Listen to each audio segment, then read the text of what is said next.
the black man is God, and the black woman is recognized as goddess. Now, see, Hathor is mentioned. And it said that the ancient worship of Hathor in Kemet is evidence of the goddess worship nature of ancient Kemet. But there's a problem. Hathor's name is Heru, house of Heru. Hathor, every time you say Hathor, you mention the male god Heru. In fact, that goddess is defined by her relationship to the male god Heru. So you don't have evidence of singular goddess worship in Kemet or anywhere else. It was a meiotic balance. And as I am with you in your dissatisfaction with some of the gods who can say the black man is God, but are allergic, their tongue is allergic to saying the black woman is goddess, I share your frustration. That's illogical. That the black man is God, how can a black woman not be goddess? But it's not an appropriate antidote to say the black woman is God, the black man is God, and the black woman is goddess.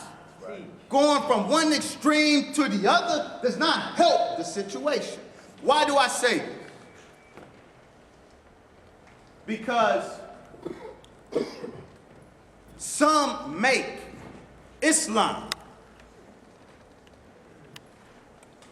non-African because they claim Islam has a male god and African religions have a female goddess. But you need to get Peter Paris, the spirituality of African people, who knows that the African concept of God is not altogether masculine. In many parts of Africa, God is conceived as male, but in some other parts, he is conceived as female. Similarly, some African peoples view God as possessing two natures, the one male and the other female. See, this is the point. Some of us try to be the Afrikaner police. We want to construct this artificial, monolithic definition of what is African. You know, like Muslims do? And one of these days I'm gonna write something on how dogmatic Orthodox Muslims and dogmatic pseudo-Afrocentrists are two peas of a pod, cut from the same cloth in your dogmatism. You know how some Muslims like to make Islam a monotheism, a monolith, that there is one articulation of Islam that has always been for 1,400 years, it dropped out of the sky, and any deviation from that is non-Islam. Not only is that historically inaccurate, but the image of Islam that they present as the only Islam that existed is actually a false construct. But some of us do the same thing with Africa. We try to make Africa a monolith. There's only one articulation of Africanism. There's only one articulation of African religion.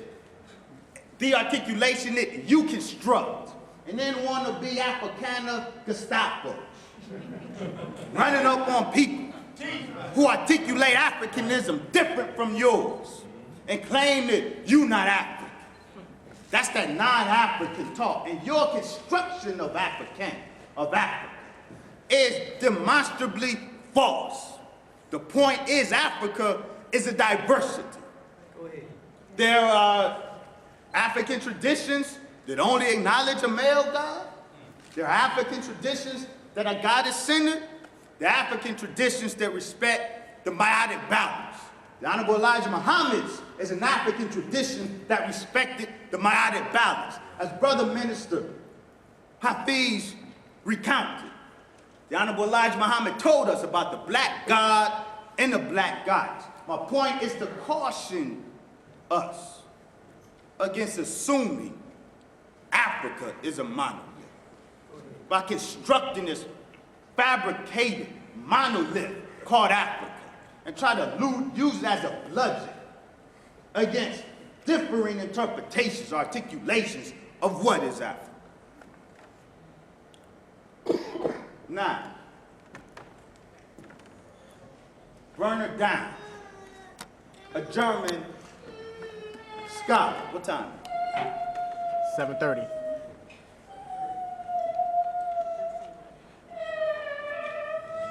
Bernard Down.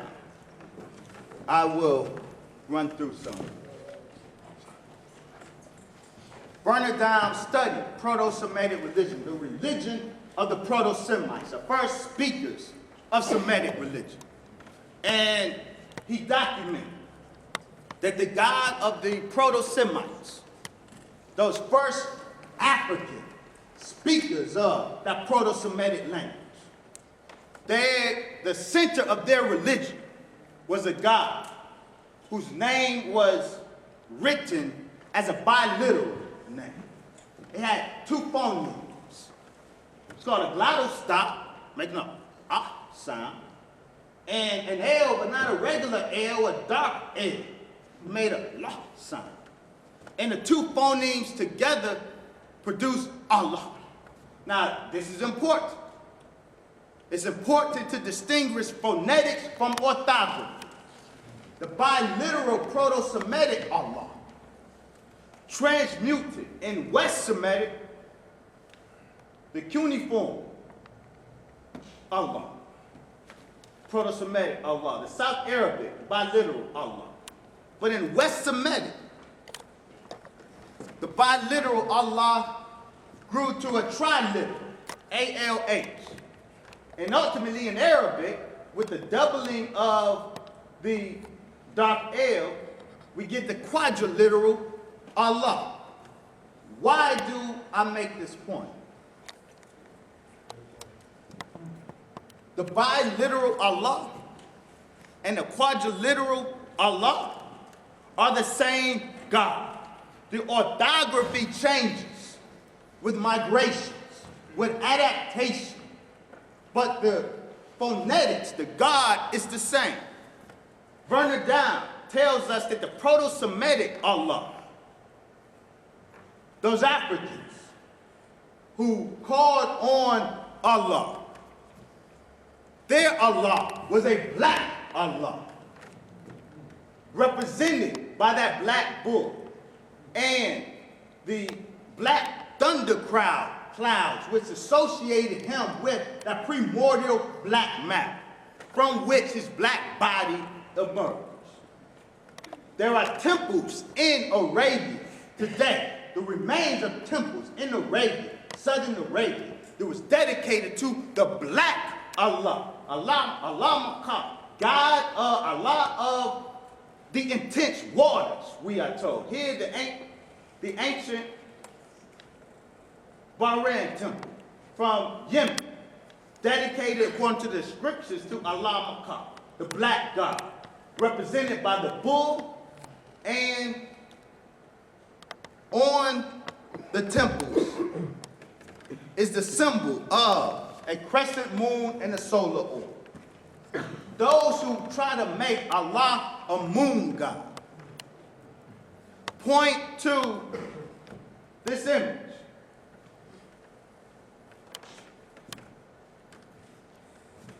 How can the image, the symbol of the moon conjoined with the sun, denote a moon god? What are you going to do with the sun? If it was the moon alone, okay. But what are you going to do with the sun? The symbol of the ancient black Allah was the moon and the solar orb. And the symbol, of the black Allah today is the moon and the sun. I demonstrated at the debate. Allah is found in inscriptions 1,000 years before Prophet Muhammad. And I demonstrated that those who worship or invoke Allah were black Arabians, descendants of those original black Arabians. The point being, Allah is not a slave God. Allah is a black God and God of ancient black peoples. Now that's a historical statement. That's not to say that everybody in the world doesn't have access to Allah. That's a theological question. I'm not here as a theologian. I'm here as a historian of religion. Historically, the worship of Allah is documented first and most persistent among African peoples. That's right. And the Allah that was invoked by these African peoples was not a spook God. It was a black God. Do with it what you will. Now,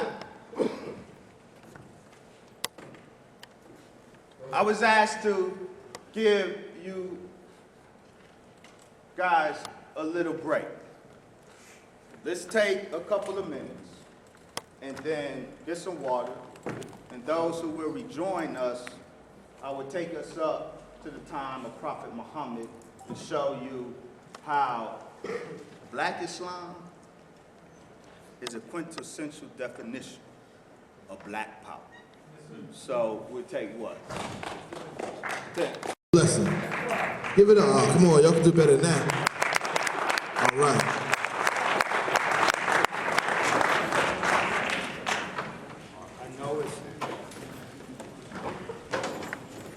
I know it's late. We are tired. I will not keep you. Feel free to leave at whatever point I have exhausted you. I will not be wordy. I will try to get through main points, but all of it is in my book, Black Arabia and the African Origin of Islam. So I'm going to touch on, for the sake of time, touch on some points I think you should have on your mind and chew on it. And you can get further detail and documentation in my book. I want to, some critics of my claim say, well, Brother Wesley is basing his whole claim that Islam is an African religion because Allah was worshipped before Muhammad by some black folks. And the claim is that the worship of Allah alone isn't Islam. The claim is made that while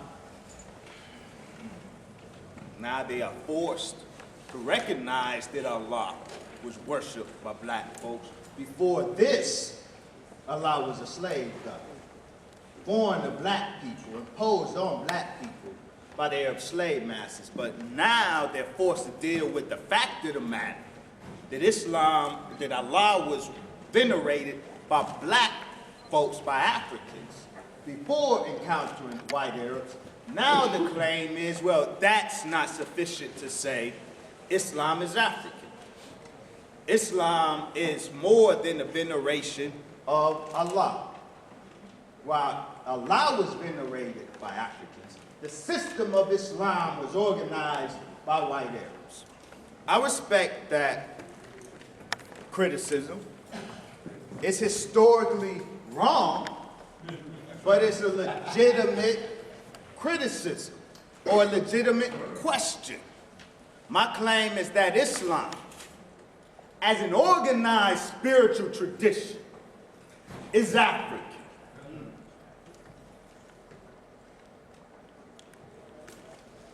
St. Clair Tisdale, in the original sources of the Quran, documents that not only in reference to Allah Ta'ala and the reverence for the black stone and the Kaaba, but in many other matters also, Islam has borrowed from the Arabs of more ancient times. It is not so much to say that most of the religious rites and ceremonies which now prevail throughout the Mohammedan world are identical with those practiced in Arabia from immemorial antiquity.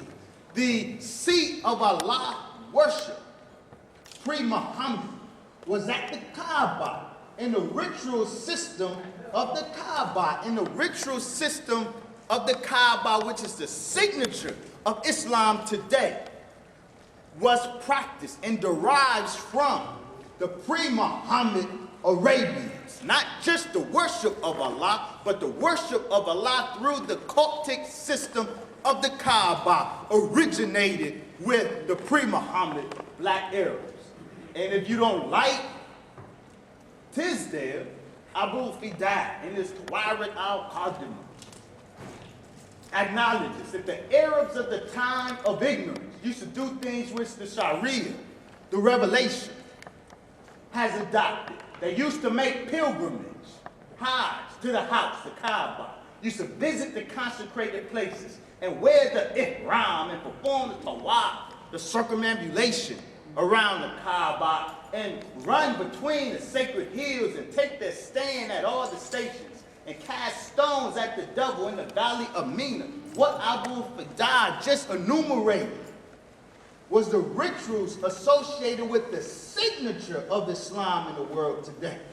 The Hajj pilgrimage and its related ritual system, the pilgrimage to the Kaaba. And he just acknowledged, as so many others, acknowledged that that whole system goes back to, was performed by the ancient Arabians prior to Muhammad. And Muhammad just continued that ancient practice. He did not innovate it. He did not originate it. He continued it. And Wayne Chandler, an African presence in early Asia, informs us, rightly so, that it was Southern Cushites who originated the idol veneration at the Kaaba. The idol meaning the black stone. The reverence for the black stone at the Kaaba and the ritualism of the Kaaba, which is identical with the ritualism of Islam today, was originated not by white Arabs, but by Southern Cushites. The point being, it is not just the veneration of Allah.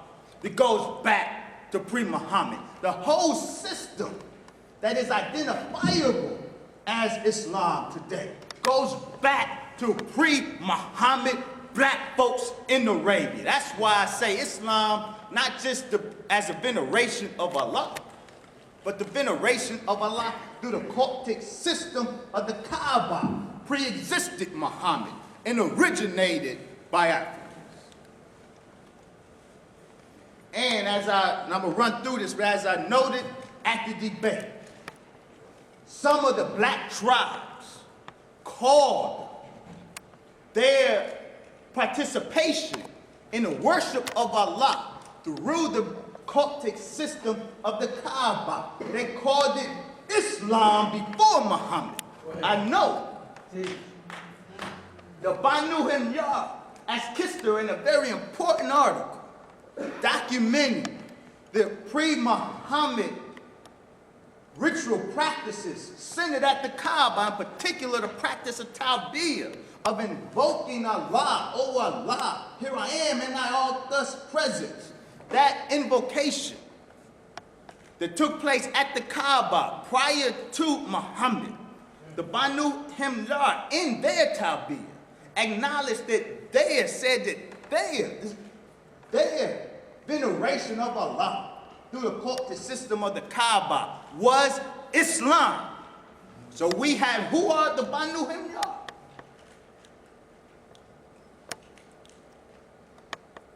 The name Himyar was given to the black race of Arabia.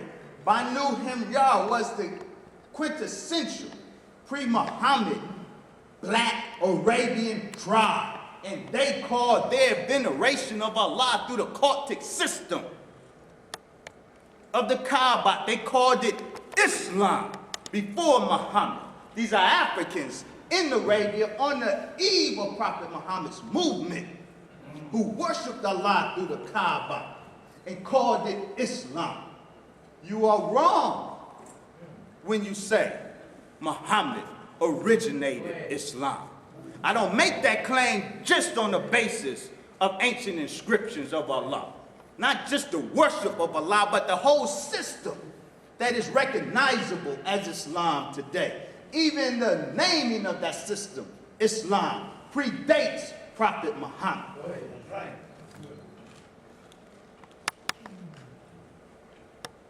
A very important article. Hildegard Luke, a Jewish Semitist from Hebrew Union College in Cincinnati.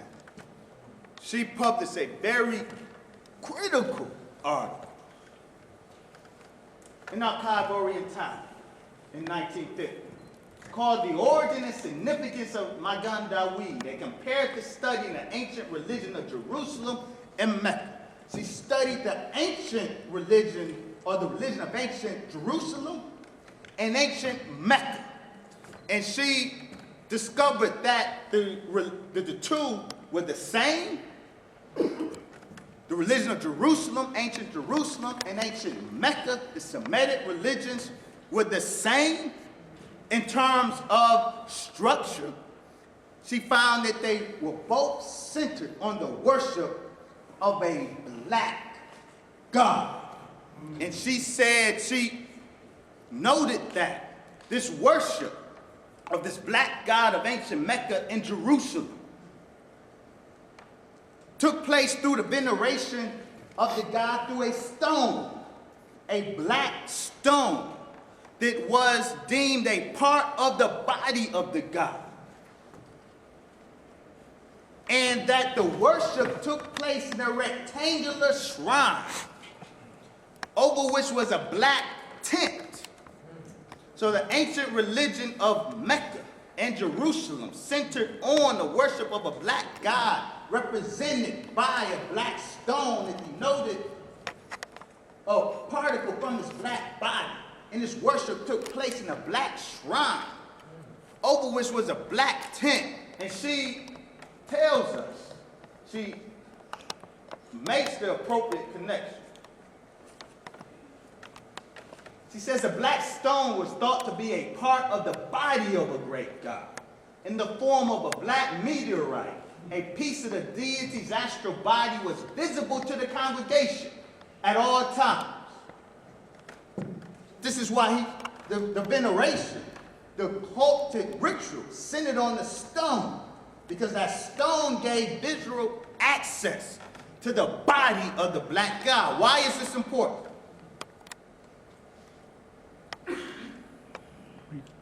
Point at the computer.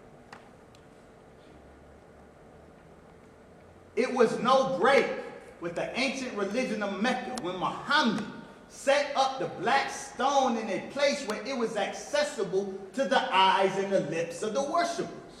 It is pertinent to recall that before designating the Kaaba as the Qibla, the direction to which Muslims turn during prayer,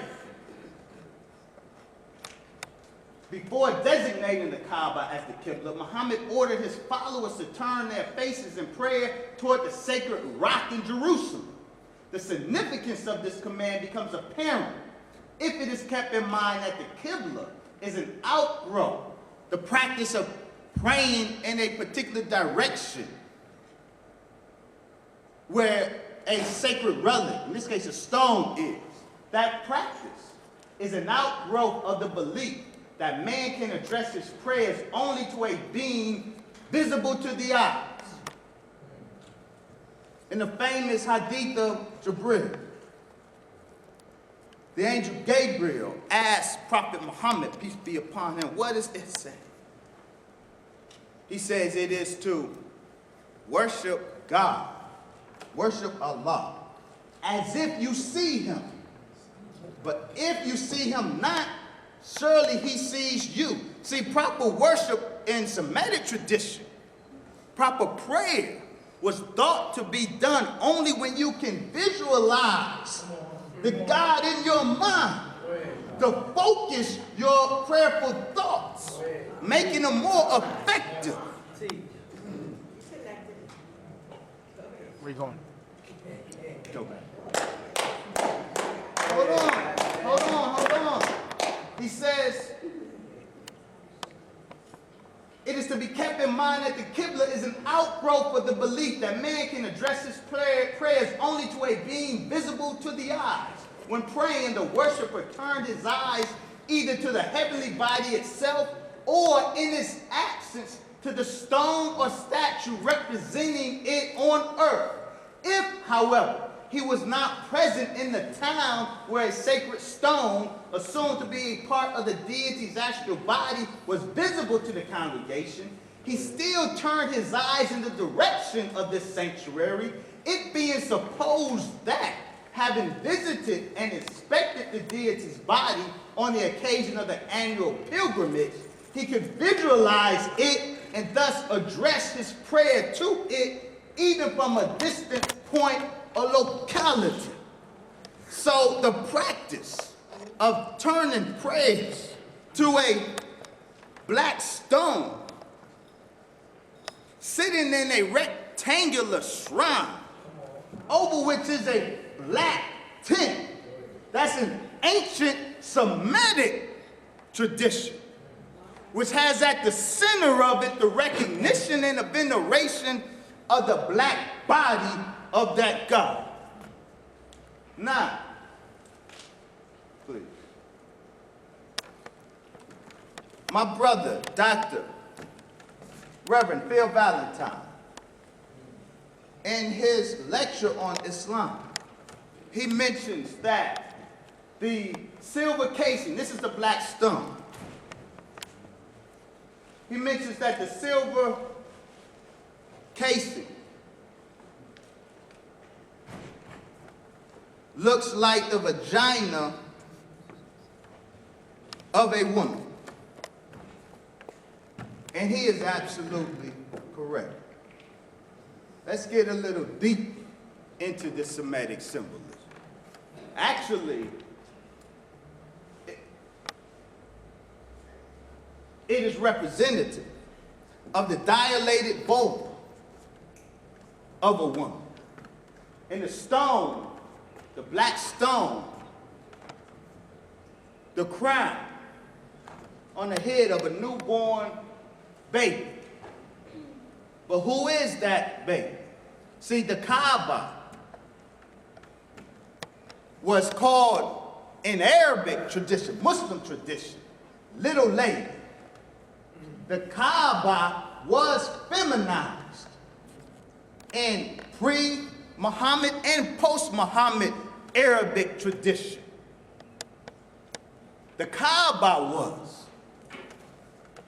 But who is the Kaaba giving birth to? The crown coming through what looks like a dilated vulva. See, this is the latest example of an ancient Semitic tradition. The vulva is the same vulva of this ancient mother goddess.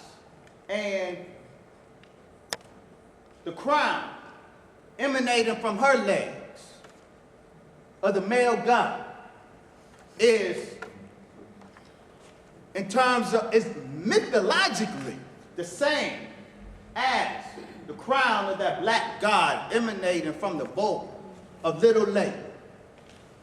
The name Arabic tradition gave to the feminized Kaaba.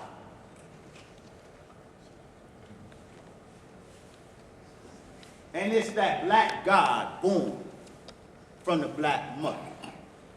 Prophet Muhammad. Who is that black God emanating from the feminized Kaaba? We are told in Bukhari, whom Muslims consider the most reliable collection of hadith, the Prophet Muhammad, peace be upon him, would circumambulate the Kaaba on his camel. And when he got to the black stone, he would extend his staff and point it at the black stone and say, Allahu Akbar, Allahu Akbar, because that black god emanated from that little black lady, the Kaaba, is the same black god that the ancient Semites worshiped, that black god Allah. Now, we'll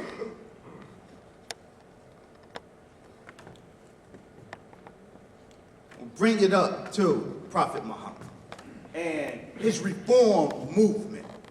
Prophet Muhammad did not originate Islam. Prophet Muhammad reformed Islam.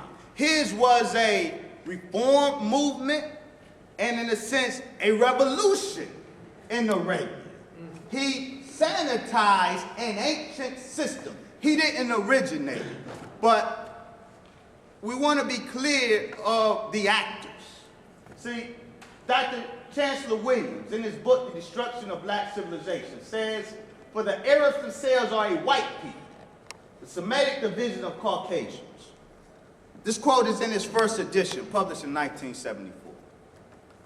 I know Dr. Chancellor Williams, but Dr. Chancellor Williams is wrong. Ibn Manzur tells us that the Arabic term, Aswadul Jud, Ibn Manzur is the most important Arabic lexicon. You want to know what an Arabic term or phrase means, you first have to consult Ibn Manzur. He tells us that the term Aswadul Jilda, black skin, means halis ul Arab, pure Arab. In other words, the purity of Arabism is denoted by blackness of skin. The pure Arab, he says, describes their color as black, al-aswad, and the color of the non-Arab as red. Whiteness denoted the non-Arab. Blackness of skin denoted the pure Arab, because the pure Arab is a descendant of those original Africans in Arabia.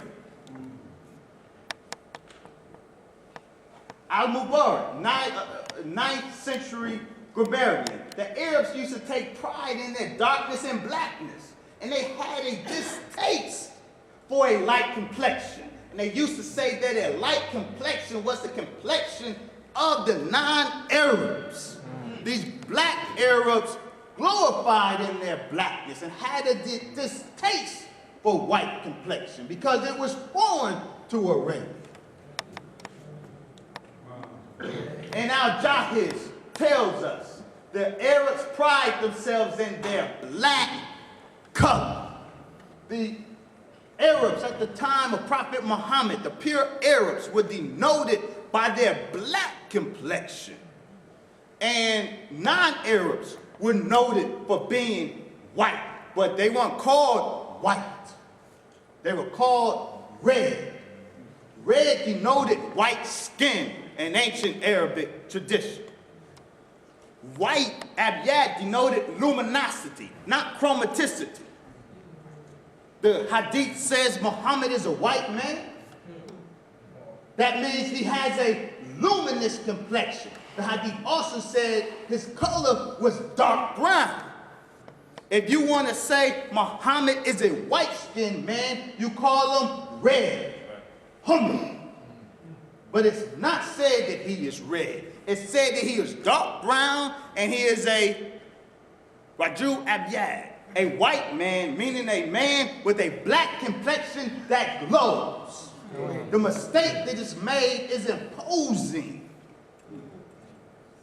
21st century American color connotation to 9th century Semitic texts. And then you want to be dogmatic about it.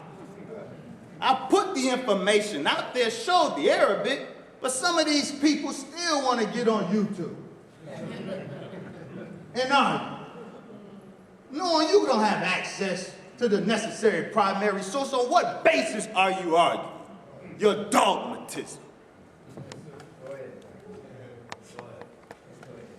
Briefly, the most important tribes at the time of Prophet Muhammad that were active in this drama, if you will, called Muhammad's Islam. They were black Arabs. His tribe, the Banu Quraysh, the most important tribe, were the quintessential black Arabs. The Quraysh were noted for their blackness. They were the paramount black tribe of Arabia.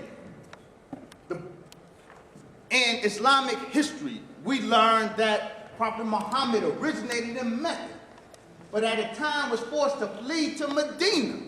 And over in Medina, he was embraced by some Medinese Arabs who helped him, the Ansar. So the two most important groups in the drama that was Islam are the immigrants, those who immigrated from Mecca to Medina, and those in Medina that received and helped him, the Ansar. Both of those groups were black. The Meccans were from the Banu Quraysh, the black tribe. The Medinese were from the Banu Hazraj and Aus, a southern tribe that had relocated to Medina. They were jet black Arabian tribes. So the two most important groups in the history of Islam during and post-Muhammad, the immigrants and the helpers were black Arabians. The actors in this early drama were black. We didn't get to the white Arabs yet. And so this is important. I want to say, well, the Arabs did this. What Arabs are you talking about? You have to make the distinction. This laziness, not on my watch. I'm going to force you to be more specific. I'm talking generalities. That's not helping anybody. What Arabs? On what basis do you call them Arabs? And on what basis do you disqualify them as African? These, the Banu Quraysh and the Banu Hazraj and the Banu Aus, are black Arabians. Now, I spoke on this. Well, I'm going to touch on it briefly. I spoke on this your Prophet Muhammad. Prophet Muhammad was known as the Arab of Arabs. The Qurayshi Arab. But the Qurayshi Arabs were black. I got 11 pages in my book discussing this issue of Prophet Muhammad's ethnicity. It's on YouTube. I spoke about it at the debate. I spoke about it when I was here in Harlem last time, so I'm not going to repeat all of that. Get the DVDs and get the book. But I do want to say this. Wayne Chen, in African Presence in Early Asia, notes correctly, a careful examination of history reveals that the Prophet Muhammad was of the black race and was black in complexion. Dr. Ben says Muhammad was in the family of the black race. J.A. Rogers says Muhammad himself was, to all accounts, a Negro. Some of you want to dispute the Arabic as if you can. You got to be able to engage the Arabic to dispute it, but because some of us want Islam to be white, to justify rejecting it, we want to insist on Muhammad being non-African. But here are your scholars. Are you saying Dr. Ben is wrong when he says Muhammad was in the family of the black race? Are you saying J.A. Rogers was wrong when he said Muhammad, by all accounts, was a Negro? Are you saying Wayne Chandler? You could say I'm wrong. Are you saying these scholars are wrong? They confirm what the Arabic material gives us. Muhammad was a Qurayshi Arab. described as dark brown. Now, this is a 14th century Christian icon depicting the Crusades. In particular, this image depicts Richard the Lionheart fighting Saladin. This is Crusader iconography. Now, this is supposed to be Richard the Lionheart. And this is supposed to be Saladin, depicted as a demonic Ethiopian. I'm not going to discuss whether Saladin was black or not. What I want to draw your attention to is Saladin's shield.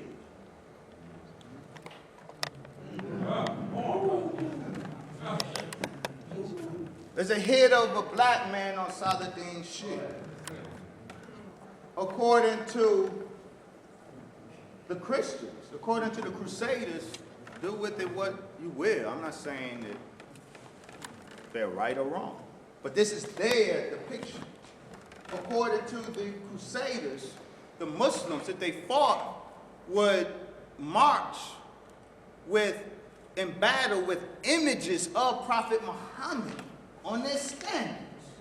And this is a Christian depiction, a Crusader depiction of the Muslims they fought and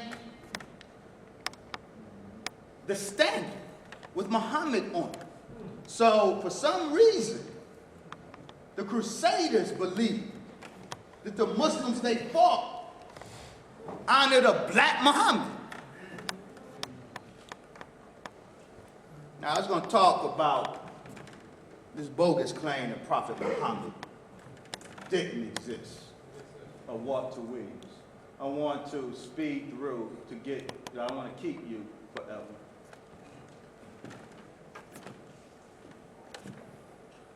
Islamic history must be divided up.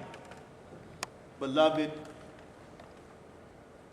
we cannot put 1,400 years of history in a single bag. Not if we are going to be responsible historians. Islamic history must be divided up into periods. And for our purpose, ethnographic periods. There's what I call, and it's necessary to do this in order to understand the transition from black to white. Phase one I call the pre-Quranic Islam, the Islam before the revelation of the Quran. The Islam of those ancient pre-Muhammad blacks. Pre-Muhammad blacks. That Islam was a black Islam, meaning it was practiced by black folks in the race. That Muhammad, phase two, the period of Muhammad and the four rightly guided caliphs, who were black, Muhammad and the caliphs, Qurayshi, Arabs. Phase three, the first dynasty of Islam, the Umayyad dynasty. I'm gonna have a lot to say in a moment. There's a black dynasty, the quintessential black dynasty. I'm going to talk about them in a moment. The quintessential black power dynasty. Black power at its finest. Then phase four, the Abbasid dynasty. The second dynasty of Islam that came on the heels of a revolution in 750. It overthrew the Umayyads, where the Abbasid family was a black Arab family. The revolution was largely a revolution of Persians, what we now call Iranians. And this is critical. Iranians are not Arabs. Iranians are not Semitic peoples. Iranians, Persians are Aryan peoples. Their language, Persian, is not a Semitic language, it's an Indo-European language. The Aryans, or the Iranians, are Persians. prided themselves on being the whitest and most hook-nosed. Their term. They prided themselves on being the whitest and most hook-nosed of whites. This is critical. And see, we show our ignorance when we put depiction of Iranians. Talk about, see what the Arabs did?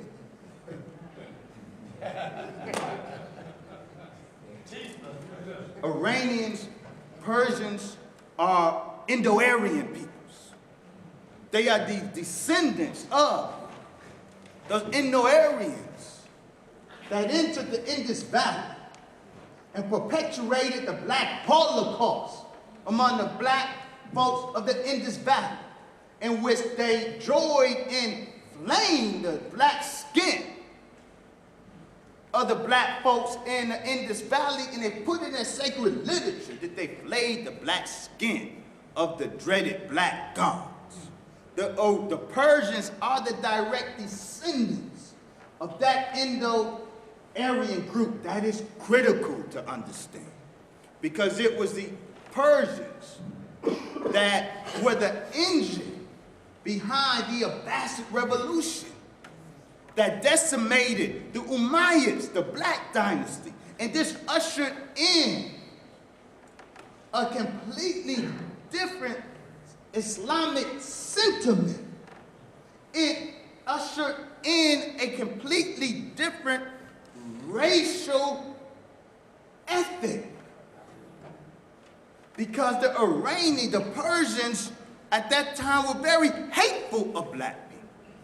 And so the revolution that occurred with the Abbasids was not just a political revolution. It was a cultural, psychological, and religious revolution. Islam went from pro-black to anti-black at the hands of the Persians. And so why this is important, the anti-black imagery that some of you like to get on the internet, pull up on the internet, and say, see, Islam hate black folk. You pull up some hadith report about blacks being called raisin heads. You pull up some hadith report, or you pull up some 13th century Persian scholar talking about blacks are the sons of Ham, and see, you say, see, Islam is anti-black. No. That anti-black sentiment that permeated so much of the later literature was introduced by the Persians. And so you have, for example, the early description of Prophet Muhammad is that he is dark brown, asthma, or black. That's 9th century. But by the 13th century, you have the dictum that anyone found in Muslim literature, that anyone who says Muhammad is black should be killed. That is the distance that was traveled. But let me document that. Muawiyah is the first caliph of the Umayyad dynasty. He was a black Quraishi Arab.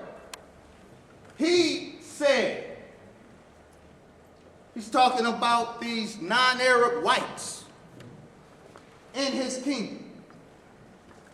And Muawiyah, the black caliph, says, I see that these white, he didn't too much care for white folks. Because black Arabs at the time detested white complexion. I'm sorry, they had it, well, I'm not gonna say, I'm gonna say had a little Elijah in it, but Elijah didn't detest them for what they are, but maybe Muawiyah has some knowledge of who they are. He said, I see that these white folks, red, literally reds. He said, I see that these white folks have become very numerous and are saying bad things about those who have passed. He said, I can envision a daring enterprise from them against the authority of the Arabs. These white folks, he suspected, were collaborating and were going to come against the Black dynasty, conspire. He said, I am thinking of killing half of them and leaving half of them to set up markets and to build roads. Kill half, enslave the other. That's Muawiyah, the first caliph for the Black dynasty, the Umayyads. Now look what happens. The 9th century poet, Ibn Rumi, he wrote a poem, a famous poem. He lived during a time after the Abbasid Revolution, after a lot of the Persian sentiment, anti-Black sentiment had set in, and after the caliphs themselves became whiter through mixing with Byzantine slave girls. The complexion of the caliphs themselves changed, and the sentiment changed. And Ibn Rumi writes this poem criticizing the Abbasids. And this is what he says. Shows you the distance that was traveled. He says, you insulted them, talking to the Abbasid caliph. So you insulted them, the family of Prophet Muhammad, because of their blackness. See, not only Prophet Muhammad, you can't make him white. All of his family, his 10 uncles were jet black. His cousins were jet black. His mother was from Banu Zohra, a black tribe. You just can't do it. You can't make him other than what he is. Though the enemies are adverse. He says, you insulted them, the family of Prophet Muhammad, because of their blackness, while there are still pure-blooded, black-skinned Arabs. He's talking to the Abbasid caliph. He's chastising him because he ill-treats the family of Muhammad, the Sharifs, because they're black. And he says, there are still pure-blooded black Arabs among us. He said, however, you, Abbasids, you are blue-eyed. The Romans and Byzantines have embellished your faces with their color. Mixing with these Byzantine slave girls have made the Abbasid caliphs white. And the Persian influence made them hateful of the blackness, even the blackness of Prophet Muhammad and his family. This demonstrates the distance traveled between the Umayyads, who were black and pro-black, through the Abbasids that became anti-black. Now, it's the black Umayyads that are important, because it is the Umayyads, it is under the Umayyads that the huge empire of Islam were established. The Muslim conquest established up through the time of the Umayyads, established the great empire and civilization of Islam. This was during black Islam, under the black Umayyads. Now, some of you want me to apologize for the Muslim conquest. Want me to be all sensitive. Want me to renounce the Muslim conquest. I beg your pardon. I've never heard of such. The Muslim conquest was the greatest display of black power since the time Hannibal defeated Rome. That's right, sir. You say so.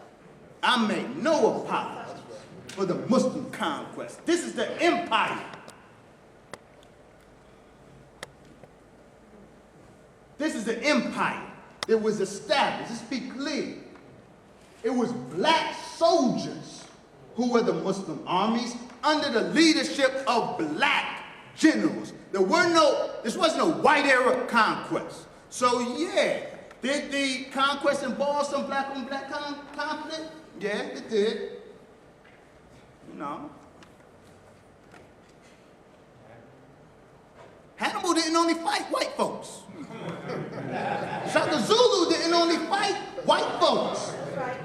In the history of imperialism, of empire in Africa, there's black on black conflict.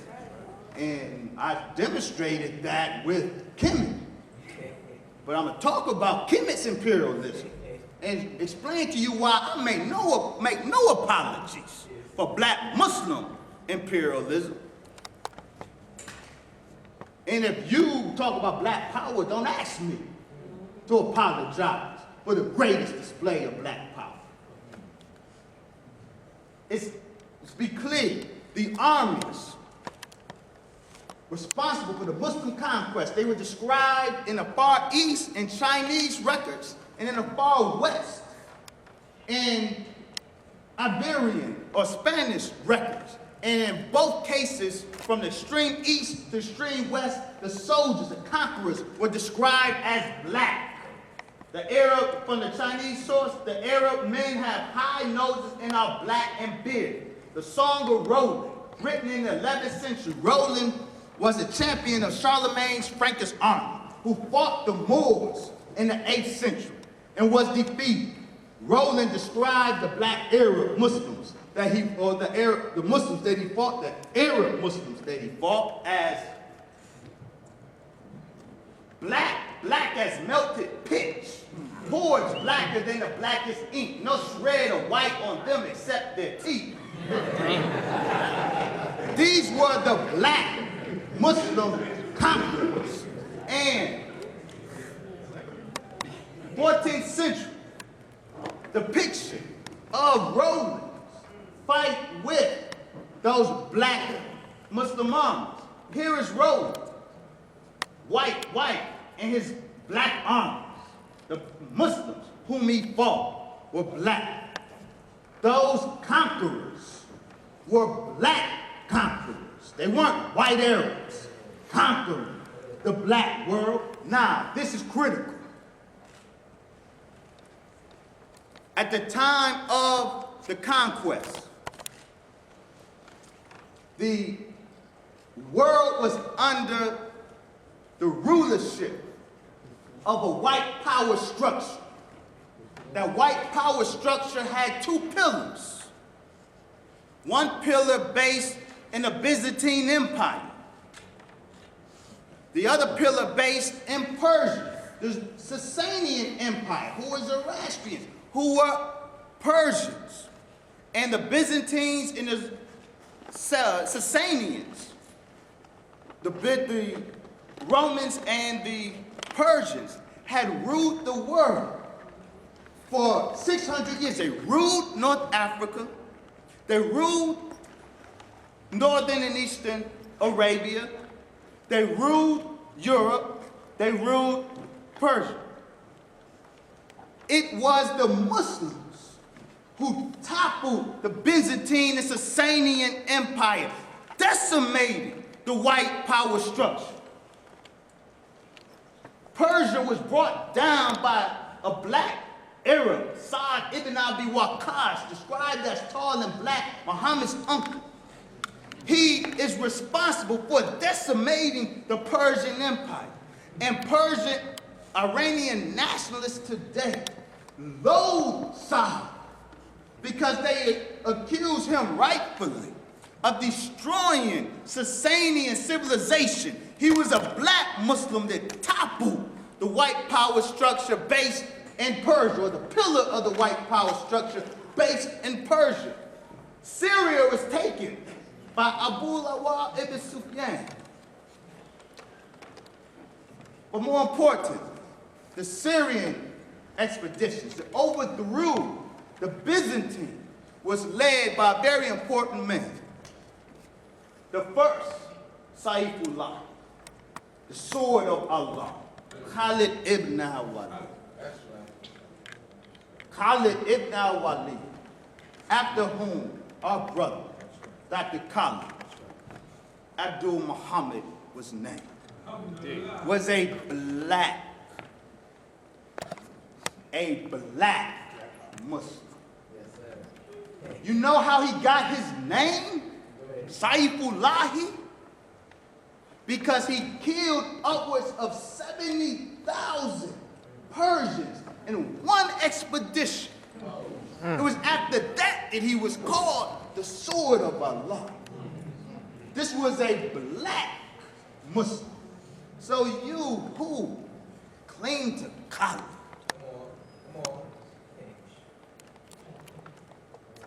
well, would dare diss Islam, and would dare ask me to apologize for the Muslim conquest because you say these are some white Arabs who brought death and destruction, mayhem, to Africa. Well, you need to call Brother Harold. Because every time you call him Khalid and call him the sword of Allah, you are honoring the black Muslim warrior after whom he was named. So if you have a problem with the black Muslim conquest, you got a problem with Khalid Abdul Muhammad. You can't have it both ways. Khalid was appropriately named.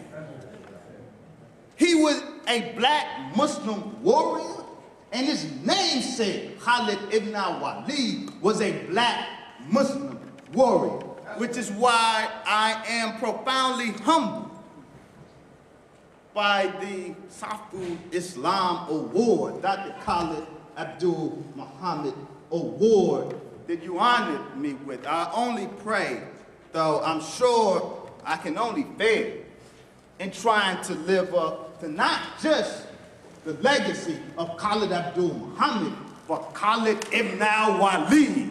I embrace both. You can try to pick and choose if you want, but I'm gonna call out your hypocrisy. You either take them both or you leave them both alone. The invasion into Egypt was a black operation from top to bottom, initiated by the black caliph Umar. Not just the caliph who called it, but the captains. Amr ibn al-As and the lieutenants were all black. Muhammad ibn Maslama, Ubadah ibn Samit, and the troops that went into Egypt, and overthrew the Byzantines that had oppressed the Coptic church. They overthrew and ran the Byzantines out. And what did the Copts do? Were the Copts mad? Were the Copts saying, who are these white folk trying to replace these other white folks and ruling us? No. The African Copts no doubt saw the African Muslims from Arabia as liberators. After all, they were kith and kin. The African Copts on many occasions assisted the African Muslims in overthrowing the Byzantines. And the African Muslims, the Roman Christians who are in Kemet, when the African Muslims established themselves in Egypt, they took the churches from the Chaldean Christians, the white Christians, and turned them over to the Copts. And while the black Muslims were in power in Egypt, the Coptic church flourished. See, some of us perpetuate the myth that the Muslims who conquered Egypt abused the Copts, imposed Islam on the Copts. That is a myth, a Christian missionary myth that has no foundation in truth. I'm gonna get to that in a minute. The Coptic church flourished under the black Muslims, and the Chaldean church, the white church, suffered. Their churches were taken from them and given to the Copts. Now, again, this is the empire under the Umayyads. This is the empire at Kemet's height of imperialism. Kemet was imperialist. Middle Kingdom and New Kingdom, Kemet was imperialist. But this is, and at the height of its empire, it had as a colony Nubia, all the way into close to the Fifth Cataract, deep into Nubia. Black Nubia, Black Kemet colonizing Black Nubia. I know some of you want to be in denial. It is what it is. That's right. It's black on black imperial conflict. It's a history of empire. Kemet went, the furthest its extent was into Black Syria. Oh, gosh. Now this is the Kemetic Empire at its height. That's black power. Why is that black power? And this is a much greater empire. Now, I accept both. Let's be clear.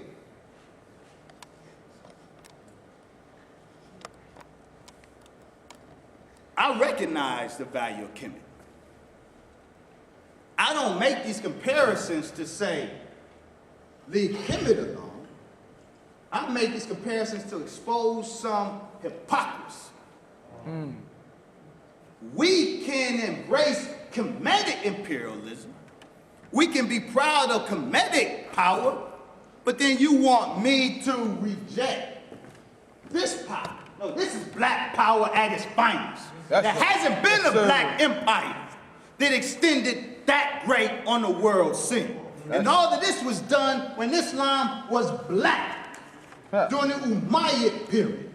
So I say yes, the Muslim conquest were the greatest display of black power since Hannibal's defeat of Rome. Yes, I make no apologies to it. You want me to repudiate the Muslim conquest? Then you repudiate all of Kemet's excursions into Nubia, into the eastern desert, into Syria. And if you do that, you're still not getting me to repudiate the black power. Because I'm real when I say black power. You may be playing with it, I'm not. Yes, sir. Black power. Now, I'm going to wrap up here, take question and answer. But I want to end on this note. See, Captain Diop makes the point, except for the Islamic breakthrough, Europe has ruled Africa down to the present day. It was that Islamic breakthrough, that black Islamic breakthrough that cut Europe's authority over Africa. Now, but I have to say that Islam didn't stay black in Africa. Nubia did fall into troubles with Muslim Egypt when the Turks took over in Kemet.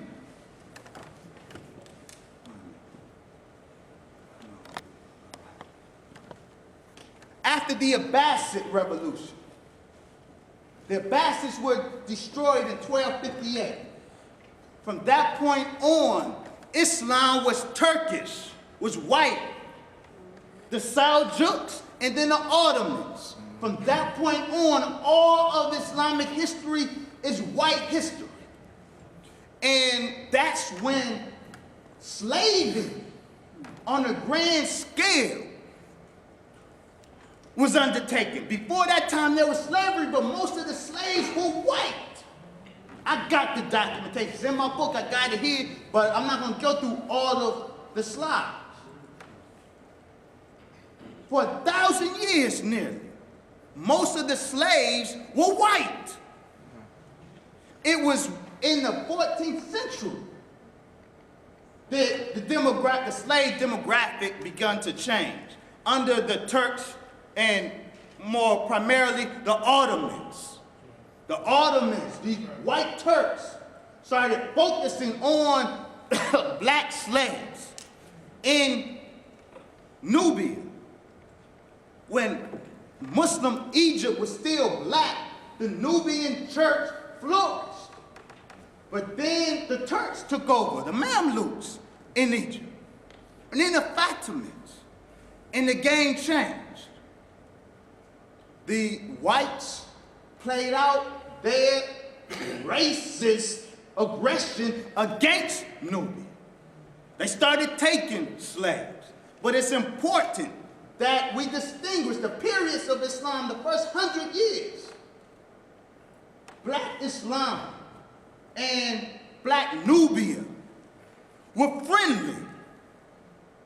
It was when the Black dynasty of Islam was overthrown. A new ethic was introduced. Islam was Aryanized. So in as much as you would encourage me to not judge Egyptian history on the basis of the Ptolemies, that ruled Kemet in the latter stages, those white folks, you would tell me to recognize Kemet's early blackness and recognize that the greatness of Kemet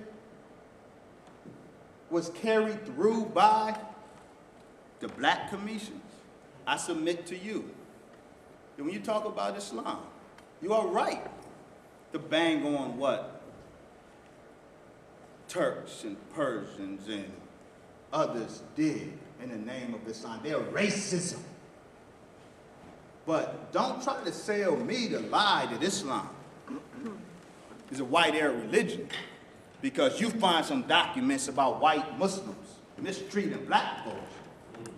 I got documents about black and white Egyptians mistreating black folks. You want me to throw Kemet out? Want me to throw the baby out with the bathwater? Don't ask me to. Recognize Islam is an African religion. It was created by African peoples, Africans in Arabia. It was spread by African peoples in Arabia. It was hijacked by non-Arabs. And it was, in some cases, weaponized against black. And we should call that out, we should condemn it, but not emotionally. Fairly, critically. Dr. Ben called for a re-Africanizing of these Western religions. The Honorable Elijah Muhammad re-Africanized Islam. The Honorable Elijah Muhammad turned us back to Islam when it was black, and then gave us greater insight, a greater layer, a greater understanding of that black Islam. Thus, in all of this, that conquest that toppled the white power structure is why whites know the threat that black Islam poses to white power. This isn't theory, this is historical fact. It was black Muslims, it was black Islam that toppled white supremacy the first time, and it was black Islam, they knew when they heard the Honorable Elijah Muhammad, it would be black Islam that topples white supremacy the second time. Assalamu alaikum.